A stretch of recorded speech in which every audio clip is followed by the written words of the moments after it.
ആകാശവാണി.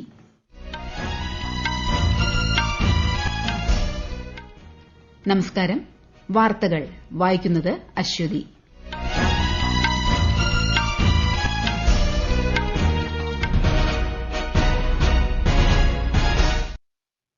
പ്രധാന വാർത്തകൾ. 9 മാസത്തെ കാത്തിരിപ്പിന് വിരാമമിട്ട് ബഹിരാകാശ യാത്രികരായ സുനിത വില്യംസും ബുച്ച് വിൽമോറും ഉൾപ്പെട്ട സംഘം ഭൂമിയിൽ തിരികെയെത്തി. രാജ്യരക്ഷാമന്ത്രി രാജ്നാഥ് സിംഗ് നെതർലാൻഡ്സ് പ്രതിരോധ മന്ത്രിയുമായി ന്യൂഡൽഹിയിൽ കൂടിക്കാഴ്ച നടത്തി. പ്രതിരോധം, സുരക്ഷ തുടങ്ങിയ മേഖലകളിലെ ഉഭയകക്ഷി സഹകരണം സംബന്ധിച്ച് ഇരു നേതാക്കളും ചർച്ച ചെയ്തു. യുക്രൈനിൽ ഭാഗികമായ വെടിനിർത്തലിന് സംബന്ധിച്ച് റഷ്യ. അമേരിക്കൻ പ്രസിഡന്റ് ഡൊണാൾഡ് ട്രംപും റഷ്യൻ പ്രസിഡന്റ് വ്ളാഡിമിർ പുതിനും തമ്മിൽ നടത്തിയ ചർച്ചയിലാണ് തീരുമാനം. കേരളത്തിൽ വരും ദിവസങ്ങളിൽ ഇടിമിന്നലോടുകൂടിയ ഒറ്റപ്പെട്ട മഴയ്ക്ക് സാധ്യതയെന്ന് കേന്ദ്ര കാലാവസ്ഥാ വകുപ്പ്. ഇടിമിന്നലിനെതിരെ ജാഗ്രത പാലിക്കണമെന്ന് മുന്നറിയിപ്പ്. ഇംഗ്ലണ്ടിൽ നടക്കുന്ന കബഡി ലോകകപ്പിൽ ഇന്നലെ നടന്ന ഇന്ത്യ സ്കോട്ട്ലൻഡ് മത്സരം സമനിലയിൽ അവസാനിച്ചു. വാർത്തകൾ വിശദമായി. അന്താരാഷ്ട്ര ബഹിരാകാശ നിലയത്തിൽ 9 മാസത്തിലേറെയായി കുടുങ്ങിക്കിടന്ന ഇന്ത്യൻ വംശജയായ സുനിത വില്യംസും ബുച്ച് വിൽമോറും ഉൾപ്പെടെയുള്ള ബഹിരാകാശ യാത്രികർ സുരക്ഷിതരായി ഭൂമിയിലെത്തി. സ്പേസ് എക്സ് ക്രൂ ഡ്രാഗൺ ക്രാഫ്റ്റിലാണ് ഇരുവരും തിരികെയെത്തിയത്. ഇന്നലെ രാവിലെ ഇന്ത്യൻ സമയം 10:35-ന് പേടകം ഭൂമിയിലേക്ക് യാത്ര ആരംഭിച്ചു. 17 മണിക്കൂർ യാത്രയ്ക്കൊടുവിൽ ഇന്ത്യൻ സമയം ഇന്ന് പുലർച്ചെ 3:27-ഓടെ 4 യാത്രികരുമായി പേടകം ഭൂമിയിലെത്തി. മെക്സിക്കോ ഉൾക്കടലിലാണ് പേടകം ഇറങ്ങിയത്. And splashdown. Crew 9 back on Earth.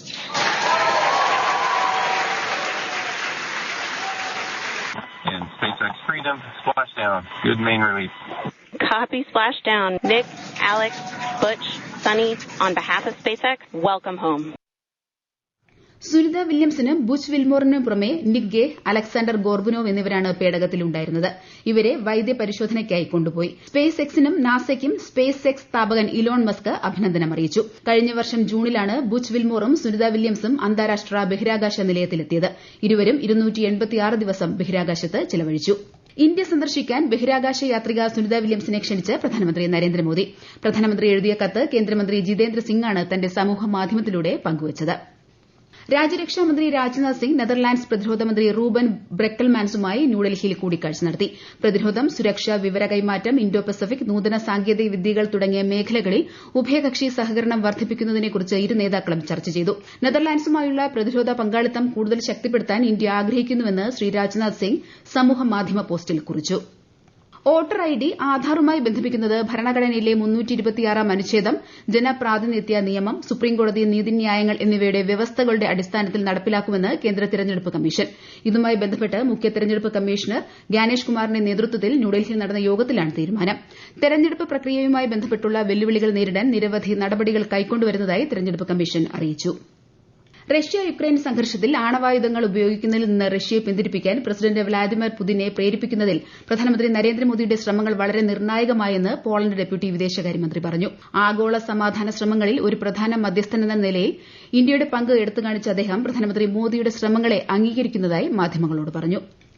അതിർത്തി കടന്നുള്ള ഭീകരതയെ പാകിസ്ഥാൻ സജീവമായി പ്രോത്സാഹിപ്പിക്കുന്നതാണ് ജമ്മു കശ്മീരിലെ സമാധാനത്തിനും സുരക്ഷയ്ക്കും പ്രധാന വെല്ലുവിളിയെന്ന് വിദേശകാര്യ വക്താവ് രൺധീർ ജയ്സ്വാൾ. നിയമവിരുദ്ധമായി കയ്യേറിയ ഇന്ത്യൻ പ്രദേശത്തുനിന്ന് പാകിസ്ഥാൻ ഒഴിഞ്ഞു പോകണമെന്നും വിദേശകാര്യ വക്താവ് പറഞ്ഞു. ഈ വാർത്തകൾ ആകാശവാണിയിൽ നിന്ന്. ആകാശവാണി വാർത്തകളും വാർത്താധിഷ്ഠിത പരിപാടികളും All India Radio News Thiruvananthapuram YouTube ചാനലിലും All India Radio News Thiruvananthapuram Facebook പേജിലും AR News_ തിരുവനന്തപുരം ഇൻസ്റ്റഗ്രാം അക്കൌണ്ടിലും AR News_TVM X ഹാൻഡിലും ലഭ്യമാണ്. നേപ്പാൾ വിദേശകാര്യമന്ത്രി അർസു റാണ ഡ്യൂബയും കേന്ദ്രമന്ത്രി എസ് ജയശങ്കറും ന്യൂഡൽഹിയിൽ കൂടിക്കാഴ്ച നടത്തി. ഇന്ത്യൻ വിദേശകാര്യ മന്ത്രാലയം സംഘടിപ്പിച്ച 10ാമത് റെയ്സിന ഡയലോഗ് 2025ന്റെ ഭാഗമായാണ് കൂടിക്കാഴ്ച നടത്തിയത്. ഉഭയകക്ഷി ബന്ധങ്ങൾ വിലയിരുത്തിയ ഇരു നേതാക്കളും പരസ്പര സഹകരണം, വ്യാപാര, ഗതാഗതം, ജലസ്രോതസ്സുകൾ എന്നിവയിൽ കൈവരിച്ച പുരോഗതിയും ചർച്ച ചെയ്തു. ഇന്ത്യയിലെ AI-യുടെ വളർച്ചയ്ക്ക് വലിയ തോതിലുള്ള പൊതു ഡാറ്റാ സെറ്റുകളുടെ ലഭ്യത നിർണായകമാകുമെന്ന് കേന്ദ്ര IT മന്ത്രി അശ്വിനി വൈഷ്ണവ്. മറ്റ് നിരവധി ബഹുഭാഷാ ഡാറ്റാ സ്രോതസ്സുകൾക്കൊപ്പം AI കോഷ് എന്ന പേരിൽ ഡാറ്റാ സെറ്റുകളുടെ ഒരു വലിയ സഞ്ചയം ഇന്ത്യ നിർമ്മിച്ചിട്ടുണ്ടെന്നും അദ്ദേഹം പറഞ്ഞു. ന്യൂഡൽഹിയിൽ നടക്കുന്ന റൈസീന സംഭാഷണത്തിൽ സംസാരിക്കുകയായിരുന്നു Shri Vaishnaw. Making GPUs available as a common compute facility, that's done. 14,000 GPUs already inaugurated. The most important part of the entire AI journey is getting the data sets. So we have set up a common compute kind of structure called AI Kosh That is also done. And today morning, the India AI mission and the Indian Parliament, we signed an MOU because Parliament has a very large data set in multiple languages over a period of time. So that will be a very good training resource for training our models, getting our own GPU chip. That's very, very important. ബഹുഭാഷാ data set സംബന്ധിച്ചുള്ള ധാരണാപത്രത്തിൽ Indian പാർലമെന്റും Indian AI മിഷനും ഒപ്പുവച്ചതായും കേന്ദ്രമന്ത്രി പറഞ്ഞു. യുക്രൈനിൽ ഭാഗികമായ വെടിനിർത്തലിന് സമ്മതിച്ച് Russia. American president Donald ട്രംപും റഷ്യൻ പ്രസിഡന്റ് വ്ളാഡിമിർ പുതിനും തമ്മിൽ ഫോണിലൂടെ നടത്തിയ ചർച്ചയിൽ തുടർന്നാണ് തീരുമാനം. ഊർജ്ജ നിലയങ്ങൾക്കെതിരെയുള്ള ആക്രമണങ്ങൾ താൽക്കാലികമായി നിർത്തുമെന്നും റഷ്യ അറിയിച്ചു. 2 മണിക്കൂറോളം നീണ്ട സംഭാഷണത്തിൽ ഉഭയകക്ഷി ബന്ധം, പശ്ചിമേഷ്യയിലെ സാഹചര്യം തുടങ്ങിയവ ചർച്ച ചെയ്തു. പൂർണ്ണമായ വെടിനിർത്തൽ സംബന്ധിച്ചുള്ള ചർച്ച അധികം വൈകാതെ ആരംഭിക്കാനും ധാരണയായിട്ടുണ്ട്. ട്രംപ് പുതിൻ ചർച്ചയിലെ തീരുമാനം യുക്രൈൻ ഇനി അംഗീകരിക്കേണ്ടതുണ്ട്. പ്രതിരോധ intelligence agency director general lieutenant general DS Rana ഇന്നു മുതൽ ഈ മാസം 21 വരെ ഓസ്ട്രേലിയ സന്ദർശിക്കും. ഇരു രാജ്യങ്ങളും തമ്മിലുള്ള ഉഭയകക്ഷി പ്രതിരോധ സഹകരണം മെച്ചപ്പെടുത്താനും നയതന്ത്ര ബന്ധം വർദ്ധിപ്പിക്കാനും ലക്ഷ്യമിട്ടാണ് സന്ദർശനം. കേരളത്തിൽ വരും ദിവസങ്ങളിൽ ഇടിമിന്നലോടുകൂടിയ ഒറ്റപ്പെട്ട മഴയ്ക്കും ശക്തമായ കാറ്റിനും സാധ്യതയുണ്ടെന്ന് കേന്ദ്ര കാലാവസ്ഥാ വകുപ്പ്. ഇടിമിന്നലിന്റെ അപകട സാധ്യത കണക്കിലെടുത്ത് കാർമേഘം കണ്ടു തുടങ്ങുമ്പോൾ മുതൽ പൊതുജനങ്ങൾ മുൻകരുതൽ പാലിക്കണമെന്നാണ് ജാഗ്രതാ നിർദ്ദേശം. ഇംഗ്ലണ്ടിൽ നടക്കുന്ന കബഡി ലോകകപ്പിൽ ഇന്നലെ നടന്ന ഇന്ത്യ സ്കോട്ട്ലൻഡ് മത്സരം സമനിലയിൽ അവസാനിച്ചു. നിലവിലെ ചാമ്പ്യന്മാരായ ഇന്ത്യയെ 64-64 എന്ന സ്കോറിനാണ് സ്കോട്ട്ലൻഡ് സമനിലയിൽ തളച്ചത്. ഇന്ന് നടക്കുന്ന മത്സരത്തിൽ ഇന്ത്യ ഹോങ്കോങ് ചൈനയെയും സ്കോട്ട്ലൻഡ് ഇറ്റലിയെയും നേരിടും. നാളെ ആരംഭിക്കുന്ന ഖേലോ ഇന്ത്യ പാരാ ഗെയിംസ് 2025ന്റെ ഗാനം, ഭാഗ്യചിഹ്നം, ലോഗോ എന്നിവ ന്യൂഡൽഹിയിൽ കേന്ദ്രമന്ത്രി മൻസുഖ് മാണ്ഡവ്യയുടെ സാന്നിധ്യത്തിൽ പുറത്തിറക്കി. ഖേലോ ഇന്ത്യ സംരംഭം കായിക താരങ്ങൾക്ക് ശ്രദ്ധേയമായ വേദി നൽകുന്നുണ്ടെന്നും അതുവഴി രാജ്യത്തിന്റെ പ്രശസ്തി ആഗോളതലത്തിൽ ഉയർന്നുവെന്നും ചടങ്ങിൽ ശ്രീ മാണ്ഡവ്യ പറഞ്ഞു. പാരാ ഇന്ത്യ ഗെയിംസിൽ പങ്കെടുക്കുന്നവർക്ക് അദ്ദേഹം ആശംസകൾ നേർന്നു. 6 ഇനങ്ങളിലായി 1300-ലധികം പാരാ അത്ലറ്റുകൾ ഗെയിംസിൽ മത്സരിക്കും. ഈ മാസം 27 വരെയാണ് ഖേലോ ഇന്ത്യ പാരാ ഗെയിംസ് നടക്കുന്നത്.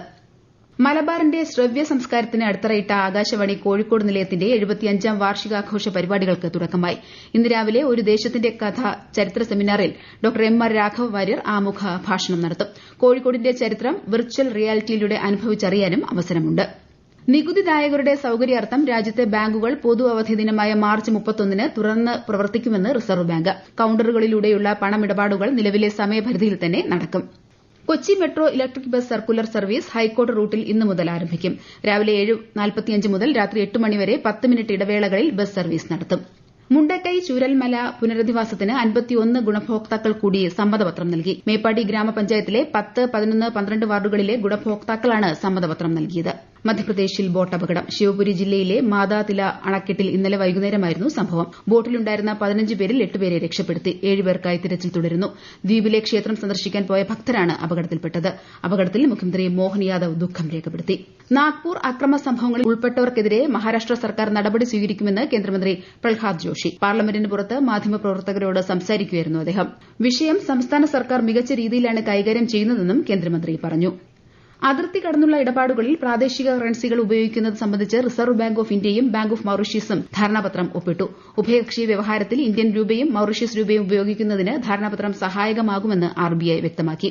കാഠ്മണ്ഡുവിലെ ധോഖ മുനിസിപ്പാലിറ്റിയിൽ 250 മില്യൺ രൂപയിലധികം വിലമതിക്കുന്ന വിദേശ കറൻസികൾ പിടിച്ചെടുത്തു. US ഡോളറും യൂറോയും ഉൾപ്പെടെയുള്ള വിദേശ കറൻസികൾ അടങ്ങിയ കണ്ടെയ്നറുമായാണ് പ്രതിയെ പിടികൂടിയത്. കൂടുതൽ അന്വേഷണത്തിനായി ഇയാളെ റവന്യൂ ഇൻവെസ്റ്റിഗേഷൻ വകുപ്പിന് കൈമാറി. KSEB സംസ്ഥാനതല സേഫ്റ്റി കോൺക്ലേവിന് നാളെ തുടക്കമാകും. സംസ്ഥാനതല ഉദ്ഘാടനം മന്ത്രി K. കൃഷ്ണൻകുട്ടി തിരുവനന്തപുരത്ത് നിർവഹിക്കും. ജീവനക്കാരിൽ സുരക്ഷാ അവബോധം സൃഷ്ടിച്ച് ഇലക്ട്രിസിറ്റി ബോർഡിനെ അപകടരഹിത സ്ഥാപനമാക്കി മാറ്റുക എന്ന ലക്ഷ്യത്തോടെയാണ് കോൺക്ലേവ് സംഘടിപ്പിക്കുന്നത്. പ്രധാന വാർത്തകൾ വീണ്ടും. 9 മാസത്തെ കാത്തിരിപ്പിന് വിരാമമിട്ട് ബഹിരാകാശ യാത്രികരായ സുനിത വില്യംസും ബുച്ച് വിൽമോറും ഉൾപ്പെട്ട സംഘം ഭൂമിയിൽ തിരികെയെത്തി. രാജ്യരക്ഷാമന്ത്രി രാജ്നാഥ് സിംഗ് നെതർലാൻഡ്സ് പ്രതിരോധ മന്ത്രിയുമായി ന്യൂഡൽഹിയിൽ കൂടിക്കാഴ്ച നടത്തി. പ്രതിരോധം, സുരക്ഷ തുടങ്ങിയ മേഖലകളിലെ ഉഭയകക്ഷി സഹകരണം സംബന്ധിച്ച് ഇരു നേതാക്കളും ചർച്ച ചെയ്തു. യുക്രൈനിൽ ഭാഗികമായ വെടിനിർത്തലിന് സംബന്ധിച്ച് റഷ്യ, അമേരിക്കൻ പ്രസിഡന്റ് ഡൊണാൾഡ് ട്രംപും റഷ്യൻ പ്രസിഡന്റ് വ്ളാഡിമിർ പുതിനും തമ്മിൽ നടത്തിയ ചർച്ചയിലാണ് തീരുമാനം. കേരളത്തിൽ വരും ദിവസങ്ങളിൽ ഇടിമിന്നലോട് കൂടിയ ഒറ്റപ്പെട്ട മഴയ്ക്ക് സാധ്യതയെന്ന് കേന്ദ്ര കാലാവസ്ഥാ വകുപ്പ്. ഇടിമിന്നലിനെതിരെ ജാഗ്രത പാലിക്കണമെന്ന് മുന്നറിയിപ്പ്. ഇംഗ്ലണ്ടിൽ നടക്കുന്ന കബഡി ലോകകപ്പിൽ ഇന്നലെ നടന്ന ഇന്ത്യ സ്കോട്ട്ലൻഡ് മത്സരം സമനിലയിൽ അവസാനിച്ചു. വാർത്തകൾ കഴിഞ്ഞു. അടുത്ത വാർത്താ പ്രക്ഷേപണം ഉച്ചയ്ക്ക് 12:30.